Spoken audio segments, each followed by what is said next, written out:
Rangamati medical college প্রতিষ্ঠার সময় নিহত মনির হোসেনের হত্যাকারীদের বিচার ও তার নামে একটি হল করার দাবিতে মানববন্ধন এবং সমাবেশ হয়েছে।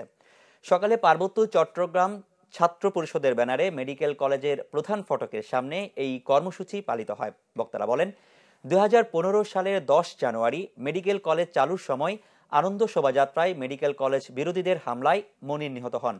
তার আত্মত্যাগের বিনিময়ে মেডিকেল কলেজ প্রতিষ্ঠা হলেও দীর্ঘ সময় বিচার হয়নি হত্যাকারীদের। এমনকি মনিরের মৃত্যুর পর সরকার অনেক কিছু দেওয়ার আশ্বাস দিলেও কোনো কিছু মেলেনি বলেও দাবি মনিরের মায়ের।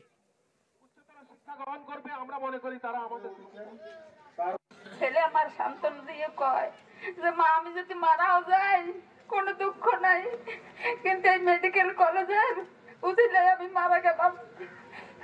কোনো একদিন যদি চাকরি হয় তাহলে আমার বাইরে করতে পারবে, আর যদি চাকরি না দেন পারেন